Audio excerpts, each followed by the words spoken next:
Students, आज का हमारा टॉपिक रहेगा four feature and re issue of a shares.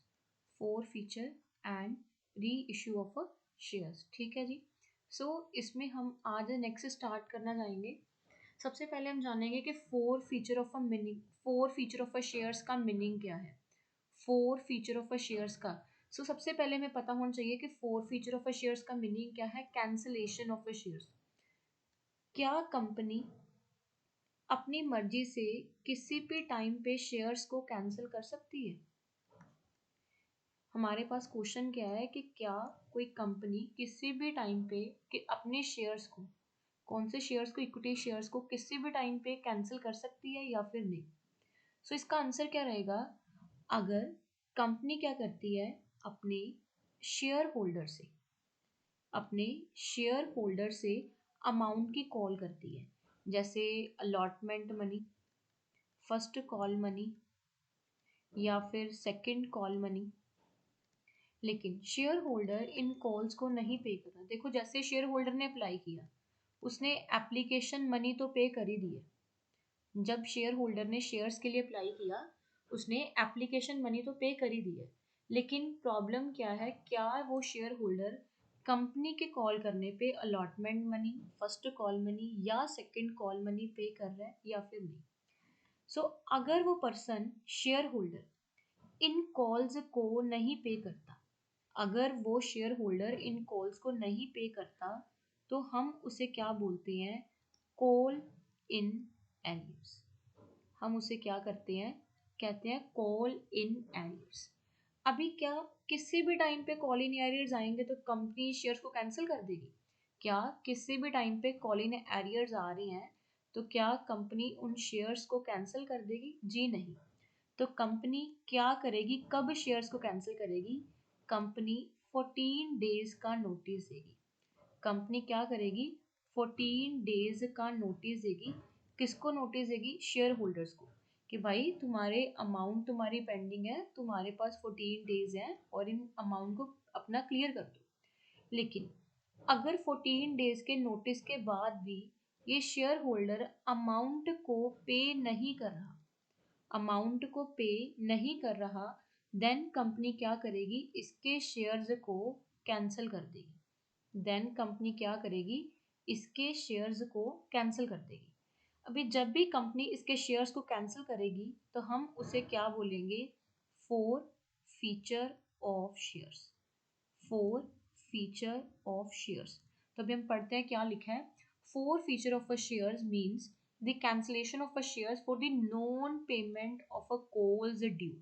जब भी शेयर होल्डर किसी भी ड्यू कॉल के ऊपर अपना अमाउंट पे नहीं करेगा, ठीक है, after notice of 14 days, 14 days के नोटिस के बाद भी अगर वो बंदा अपने अमाउंट को क्लियर नहीं कर रहा, देन कंपनी क्या करेगी, उसके शेयर्स को कैंसिल कर देगी। और जब भी कंपनी शेयर्स को कैंसिल करेगी तो that cancellation of a shares will be known as forfeiture of a shares, ठीक है जी। तब हम इसको क्या बोलेंगे, forfeiture of a shares के नाम से जानेंगे। नेक्स्ट है हमारे पास, नेक्स्ट हम करेंगे व्हेन फोर। अभी इसकी जर्नल एंट्रीज क्या आएंगी, इसका अकाउंटिंग ट्रीटमेंट क्या आएगा। इसका अकाउंटिंग ट्रीटमेंट डिपेंड करता है कि हमने शेयर्स को पहले at a par, at a face value issue किया था, या फिर हमने इसको कैसे इशू किया था, एट अ प्रीमियम। अगर तो हमने शेयर्स को बेसिक प्राइस पे इशू कर रखा है, शेयर्स को बेसिक प्राइस पे इशू कर रखा है, तब शेयर्स को कैंसिल करने की जर्नल एंट्री क्या आएगी। सबसे पहले शेयर्स को कैंसिल करेंगे तो कंपनी की कैपिटल क्या हो जाएगी, रिड्यूस हो जाएगी। तो कंपनी की कैपिटल क्या हो जाएगी, रिड्यूस हो जाएगी। हमारे मॉडर्न रूल्स ऑफ अकाउंटिंग क्या बोलती है, जब भी कंपनी की कैपिटल इंक्रीज होती है तब हम उसको क्या करते हैं, क्रेडिट।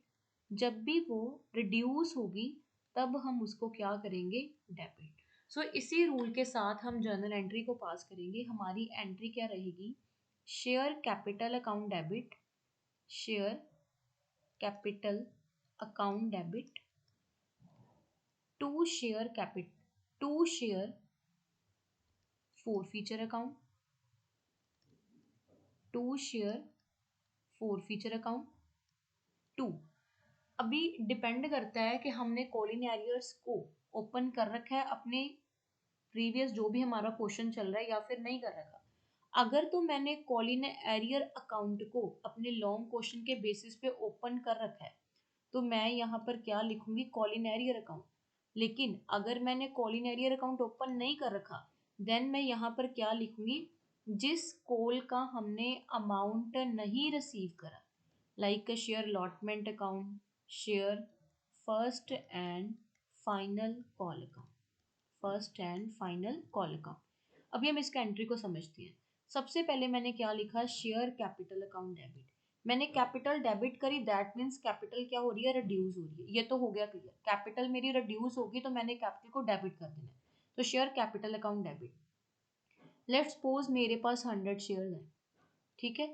उन शेयर्स की वैल्यू कैसे थी, एप्लीकेशन मनी पे थे हमारे पास 5 रुपीज, अलॉटमेंट पे थे 3 रुपीज एंड फर्स्ट कॉल पे हमारे पास वैल्यू थी 2 रुपीज। टोटल वैल्यू कितनी बन गई, 10 रुपीज। ठीक है जी। तो यहाँ पर ये उसकी 10 रुपीज क्या होगी, फेस वैल्यू। 10 रुपीज क्या होगी, फेस वैल्यू, जिसको हम क्या बोलते हैं, पार वैल्यू। हमारा कॉन्सेप्ट भी कौन सा चल रहा है, issued at par, issued at par. लेकिन जो भी हमारे पास हमारी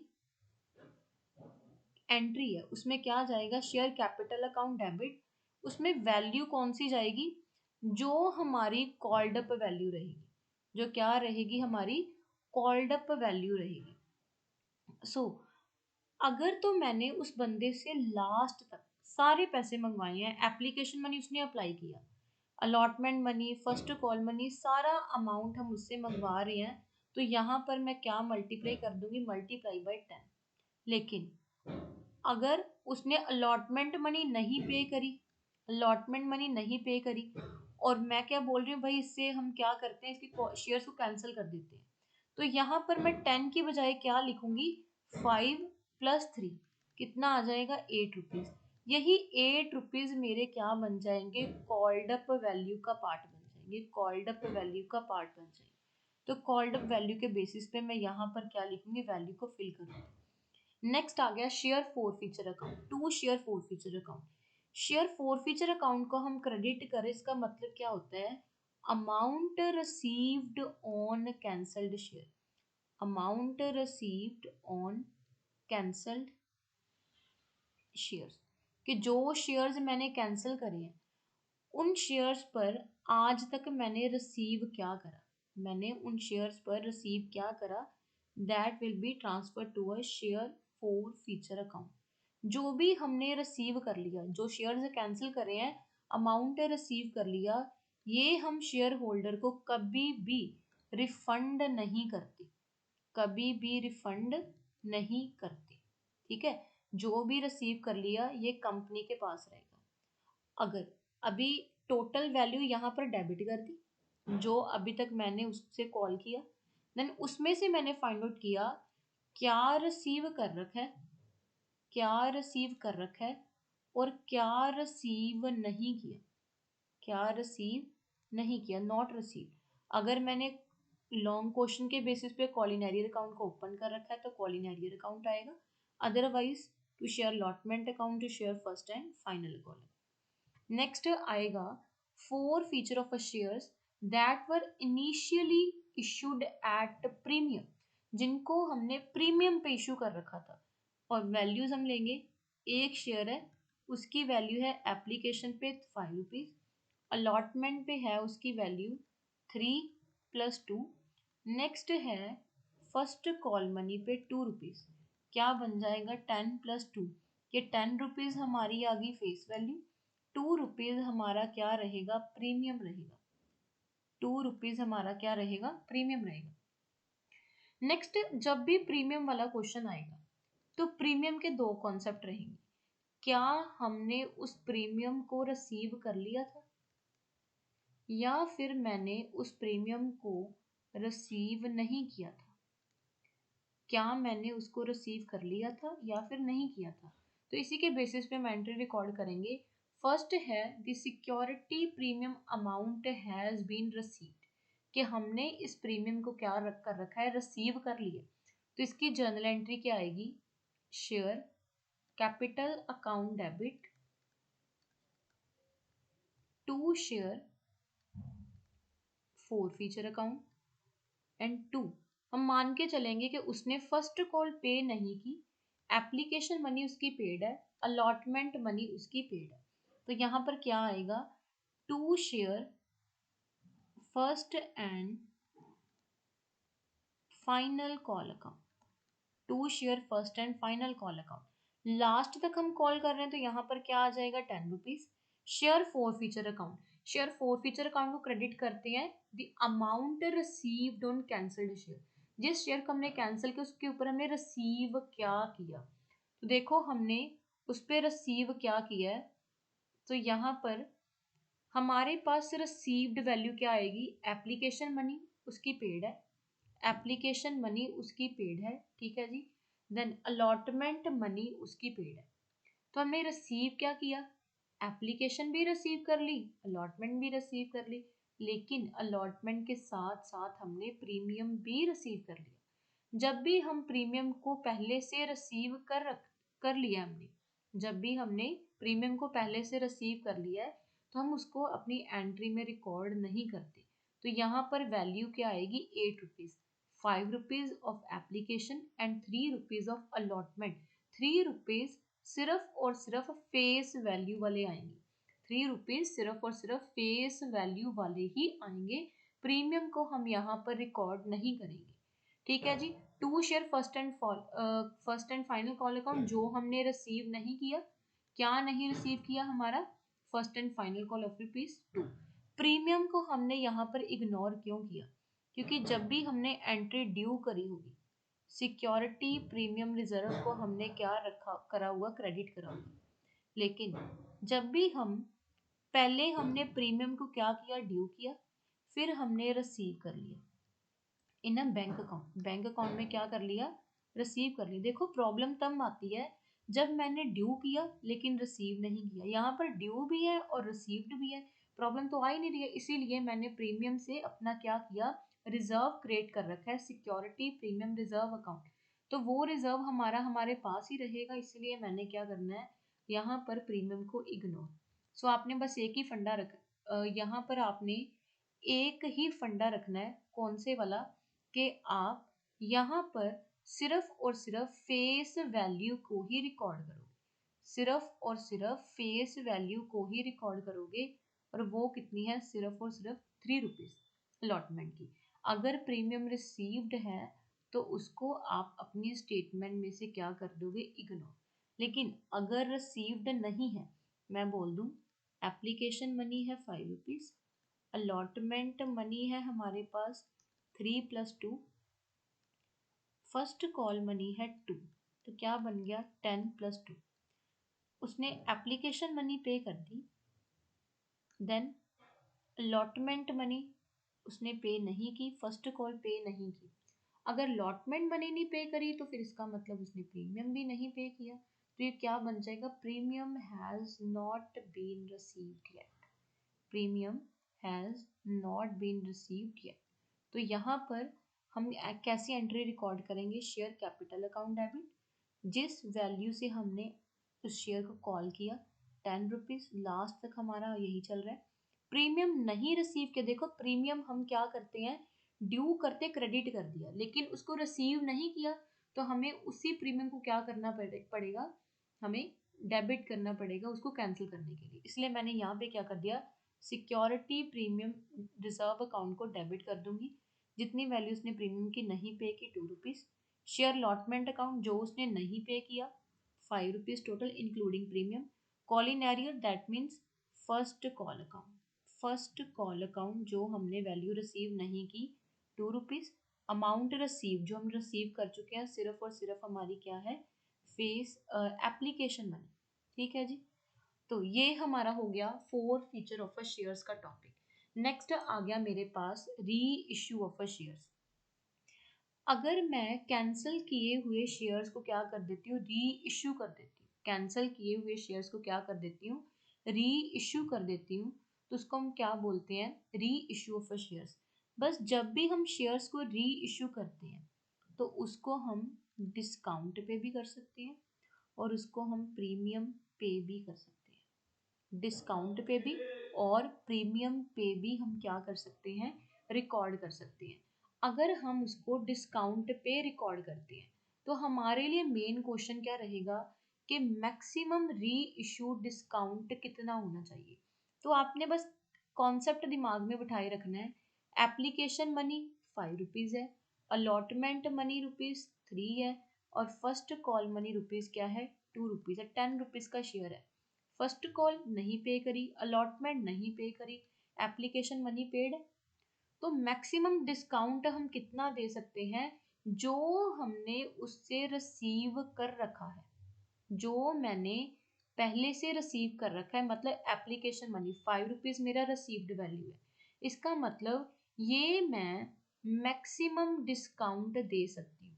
मैक्सिमम डिस्काउंट 5 दे सकती हूँ। तो इसको मैं री इशू कितने पे करूंगी, री इशू कितने पे करूंगी मैं, ₹5 पे। मैक्सिमम डिस्काउंट ये है, तो मिनिमम जितना मर्जी दे सकते हैं। अगर मैं ₹4 दूंगी तो री इशू प्राइस कितना बन जाएगा, ₹6।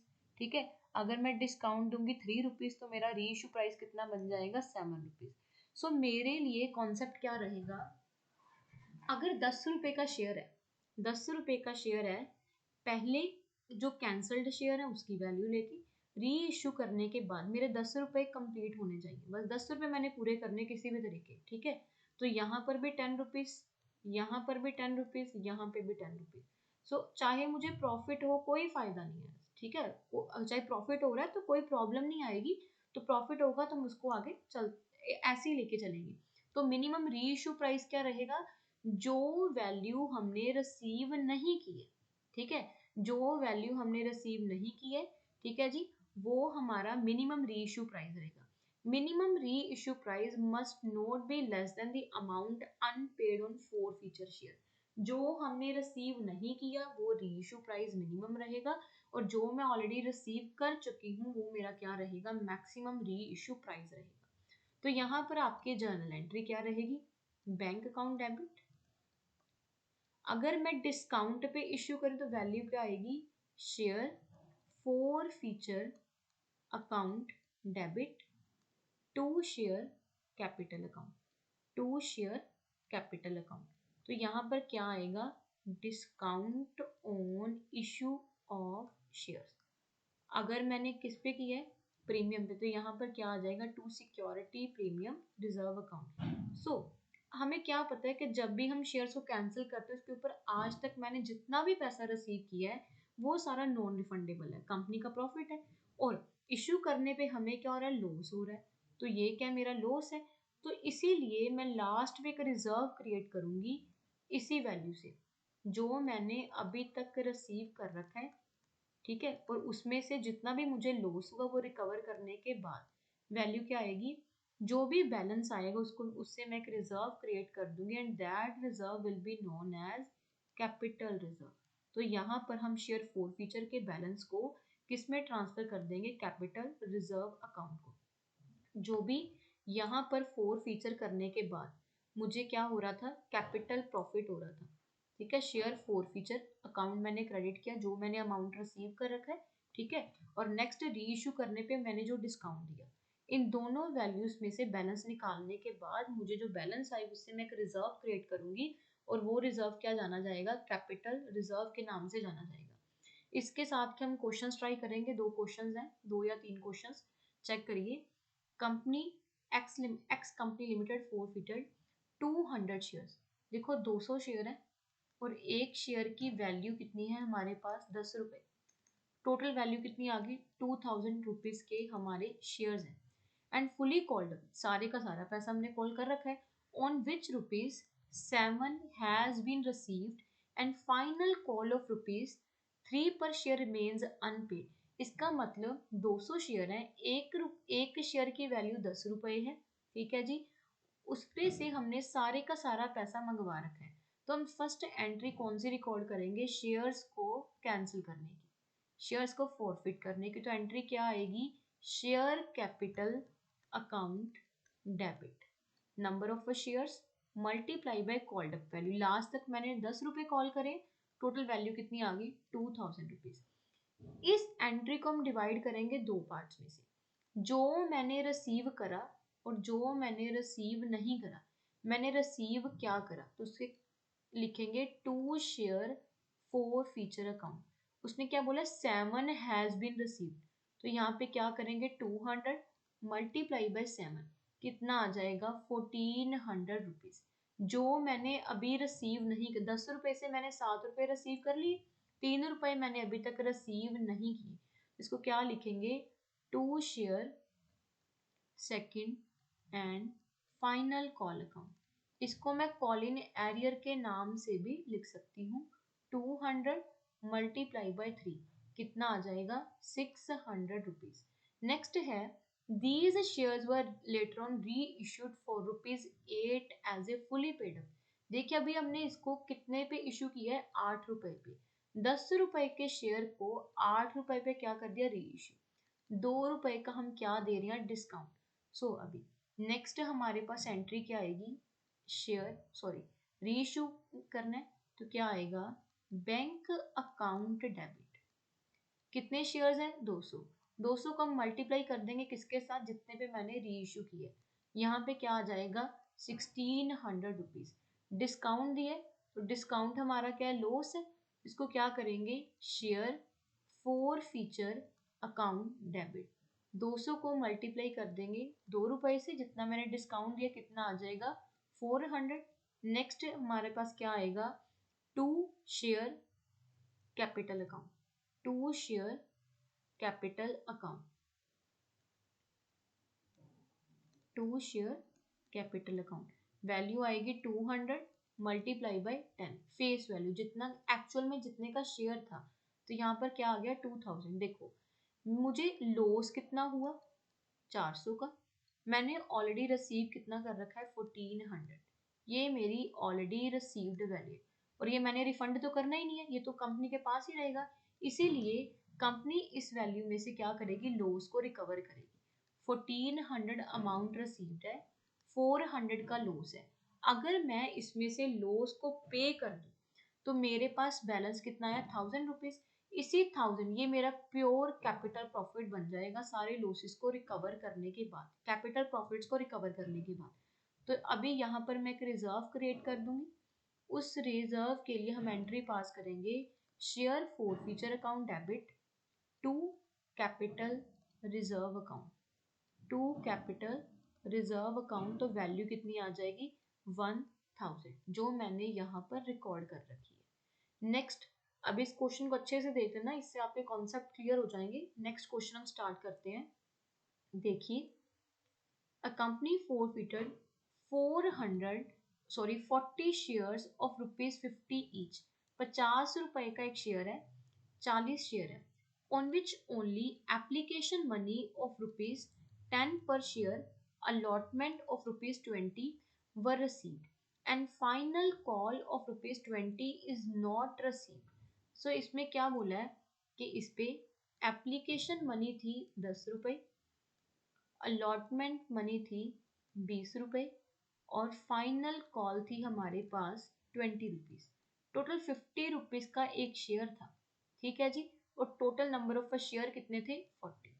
इसमें उसने एप्लीकेशन मनी रिसीव कर ली है, अलॉटमेंट मनी रिसीव्ड है, लेकिन फाइनल कॉल रिसीव नहीं करी, फाइनल कॉल रिसीव नहीं करी। इसीलिए उस शेयर्स को क्या कर दिया गया? फॉरफीट कर दिया गया। तो यहाँ पर हमारी एंट्री क्या आएगी? Share capital account debit, share capital account debit. Number of shares कितने हैं? 40। हमने लास्ट तक पैसे मंगवा रहे हैं तो कितना आ जाएगा? 50। मल्टीप्लाई कर दे, टोटल वैल्यू कितनी आ जाएगी? 2000 रुपीज। नेक्स्ट, इसमें से मैंने क्या रिसीव करा और क्या रिसीव नहीं करा। जो मैंने रिसीव कर उसको क्रेडिट कर देंगे शेयर फोर फीचर अकाउंट के साथ। नंबर ऑफ शेयर्स कितने थे? 40। नंबर ऑफ शेयर्स हमारे पास कितने हैं 40। यहाँ पर अभी हम क्या करेंगे 40 शेयर्स को जो अमाउंट रिसीव कर रखा है 10 प्लस 20 30 रुपीज 30 के साथ कर देंगे मल्टीप्लाई। ये कितना आ गया 1200 रुपीज। जो मैंने नहीं रिसीव करा उसको मैं जैसे यहाँ पे लिखा था सेकेंड एंड फाइनल कॉल के साथ भी डिनोट कर सकती हूँ। अदरवाइज मैं यहाँ पर कॉल इन एरियर भी लिख सकती हूँ अगर मेरे पास लॉन्ग क्वेश्चन है और उसमें मैंने एरियर अकाउंट ओपन कर रखा है। कितना अमाउंट नॉट रिसीव्ड है 20 रुपीज, तो यहाँ पर क्या आ जाएगा 800 रुपीज। नेक्स्ट पढ़ते हैं 30 ऑफ दीज शेयर्स वर री इशूड एट ₹40। इन 40 में से मैंने 30 शेयर कर दिए री इशू। ठीक है, कितने पे री इशू करें 40 पे री इशू करें। 50 के शेयर को 40 पे री इशू किया तो कितना डिस्काउंट दे रहे हैं 10 रुपए। ये क्या बन गया डिस्काउंट 10 रुपए। तो यहाँ पर हम एंट्री क्या रिकॉर्ड करेंगे bank account debit. Bank account debit कितना आएगा 30 मल्टीप्लाई बाय 40 जितने पे मैंने री इशू किया 1200 रुपीज। नेक्स्ट लिखेंगे जो मैंने डिस्काउंट दिया share forfeiture account debit क्या आ जाएगा 30 मल्टीप्लाई बाय 10 क्या आ जाएगा 300 rupees. Next to share capital account to share capital account 30 multiply by 50 कितना आ जाएगा 1500 रुपीज। लास्ट एंट्री हमारी क्या रहती है share forfeiture account debit share forfeiture account debit to capital reserve account to capital reserve account. So capital reserve में मेरे पास already balance available कितना है मेरे पास ऑलरेडी बैलेंस अवेलेबल कितना है 1200 रुपीज।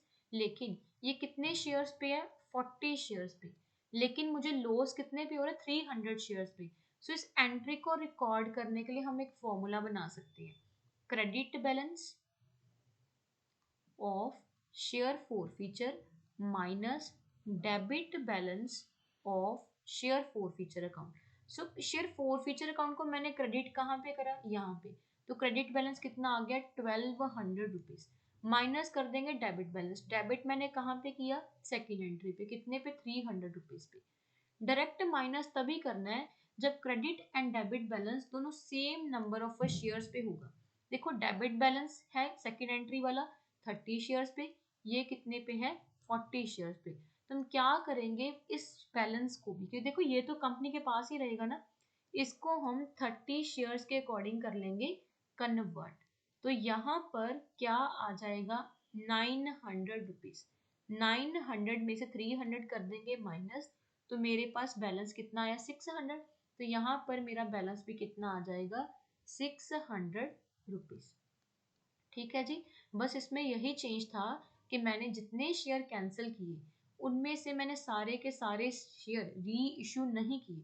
40 कैंसिल करें री इशू कितने कर रहे हैं ओनली ऑन 30 शेयर्स को हम री इशू कर रहे हैं। ठीक है जी, तो इसमें लास्ट बैलेंस कैसे कैलकुलेट करना है उसका ध्यान रखना है, इसको अच्छे से रिवाइज कर लेना। नेक्स्ट एक क्वेश्चन हम और करेंगे लास्ट क्वेश्चन है हमारी आज की वीडियो का। Real estate developers limited forfeited 500 shares of ₹10 each held by Amarjeet which were reissued at a premium of ₹3 per share। देखो टोटल 500 शेयर्स हैं एक शेयर की वैल्यू 10 रुपए है लेकिन हम इसको प्रीमियम पे इशू कर रहे हैं। कितने रुपए के 3 रुपए के प्रीमियम पे इशू कर रहे हैं to be paid along with the allotment money. और ये प्रीमियम किसके साथ जाएगा अलॉटमेंट मनी के साथ जाएगा। He paid only application money of ₹3। उसने सिर्फ एप्लीकेशन मनी ही दी है कितने की 3 रुपए की। ठीक है 10 में से उसने 3 रुपए ही पे करे हैं 7 रुपए उसने नहीं पे करे फेस वैल्यू वाले। ठीक है उसने एप्लीकेशन मनी पे करी दैट मीन्स उसने अलॉटमेंट मनी पे नहीं की। अलॉटमेंट मनी अगर नहीं पे करेगा इसका मतलब उसने प्रीमियम भी नहीं पे किया। अगर प्रीमियम नॉट रिसीव्ड है तो हम इसको अपने क्वेश्चन में कवर करेंगे। तो इसकी फर्स्ट एंट्री चेक करते हैं, एंट्री क्या आएगी, share capital account debit, share capital account debit. देखो नंबर ऑफ शेयर कितने हैं 500, मल्टीप्लाई बाय कर देंगे 10 से, ठीक है जी। तो यहाँ पर फेस वैल्यू के साथ ही करेंगे, शेयर कैपिटल में ऑलवेज फेस वैल्यू ही जाएगी, जितना उसने प्रीमियम नहीं पे करा उसको हम डेबिट कर देंगे। Security premium reserve account debit, number of share 500 multiply by value of a premium, कितनी आ जाएगी 3 रुपीज, कितना आ गया 1500 रुपीज। इसमें से मैंने क्या रिसीव कर रखा है 3 रुपीज ओनली, तो इसको लिख देंगे to share forfeiture account. यहाँ पर क्या आएगा हमारे पास 500 मल्टीप्लाई बाय क्या आएगा 3 रुपीज ऑफ अलॉटमेंट मनी, यहाँ पे कितना आ जाएगा हमारे पास 1500 रुपीज, ठीक है जी। नेक्स्ट हम क्या लिखेंगे, हमें नहीं पता ना अलॉटमेंट मनी कितने की है, फर्स्ट कॉल कितने की है, या फिर कॉल्स है भी यानी सारा पैसा अलॉटमेंट में ना मंगवा रहा हूँ, इसीलिए मैं अपने डाउट के लिए यहाँ पर क्या लिख रही हूँ, to call in arrear account, जो पैसा मैंने नहीं रिसीव करा। देखो प्रीमियम भी नहीं रिसीव करा, ठीक है, 7 रुपए फेस वैल्यू के, 3 रुपए प्रीमियम के, तो यहाँ पर क्या आ जाएगा 10 रुपीज। तो यहाँ पर कितनी वैल्यू आ गई, फिर 5000 रुपीज। सेकेंड एंट्री री इशू करने की, अभी 200 ऑफ दी शेयर्स वर री इशूड एट ₹10। हमने सिर्फ फेस वैल्यू के साथ ही कंपेयर करना है, 10 रुपए की फेस वैल्यू है और 10 रुपए पे क्या कर रहे हैं री इशू, 10 रुपए के शेयर को मैंने 10 रुपए पे ही री इशू कर दिया। सो ना तो मुझे यहाँ पर कोई प्रीमियम मिल रहा है, ना ही मुझे कोई लॉस हो रहा है। तो यहाँ पर जितने शेयर्स मैंने री इशू करे हैं उसको मैं मल्टीप्लाई कर दूंगी री इशू प्राइस पे, 10 रुपीज कितना आ जाएगा 2000। नेक्स्ट क्या आएगा, टू शेयर कैपिटल अकाउंट, तो यहाँ पर कितना आ जाएगा 2000 रुपीज। लास्ट एंट्री हमारे पास क्या आएगी, share forfeiture account debit to capital reserve account, to capital reserve account. देखो इस एंट्री के लिए मैंने लास्ट क्वेश्चन में एक फॉर्मूला बनाया था, वो क्या था, credit balance of share four feature minus debit balance of share forfeiture account. Credit मैंने कहाँ पे किया, क्रेडिट मैं कर रही हूँ इसको यहाँ पे फर्स्ट एंट्री पे 1500 रुपीज के साथ, डेबिट क्योंकि मुझे री इशू करने पे कोई लॉस नहीं ना हो रहा, इसीलिए इसका डेबिट बैलेंस क्या आएगा 0। लेकिन प्रॉब्लम क्या है, ये है री इशू मैंने कितने किए 200 शेयर्स, 200 शेयर्स कैंसिल मैंने कितने किए 500। सो मैं रिजर्व सिर्फ उसी के साथ ही क्रिएट कर सकती हूँ जितने मैंने क्या करे हैं री इशू करे हैं। इस बैलेंस को मैं क्या कर दूंगी 200 शेयर्स में कन्वर्ट कर दूंगी, जितने शेयर्स का बैलेंस है उसके साथ डिवाइड कर देंगे और जितने पे मुझे बैलेंस चाहिए उसके साथ मैं क्या कर दूंगी मल्टीप्लाई कर दूंगी। तो ये मेरे पास कितना आ गया 600 माइनस 0, बैलेंस कितना आ जाएगा 600। तो यहाँ पर क्या आएगा, share forfeiture account debit to capital reserve account. Hope so बच्चे आप सभी को हमारा आज का लेक्चर अच्छा लगा होगा, ठीक है। अगर आपको आज का लेक्चर हमारा अच्छा लगे इसको लाइक शेयर कमेंट और ज़रूर करना, और अगर कोई भी डाउट हो तो आप अपनी वीडियो के साथ हमें लिंक अपने कमेंट सेक्शन में हमें बता सकते हैं कि आपको कोई डाउट है या फिर आपको हमारी वीडियो आज की कैसी लगी। Okay, thank you.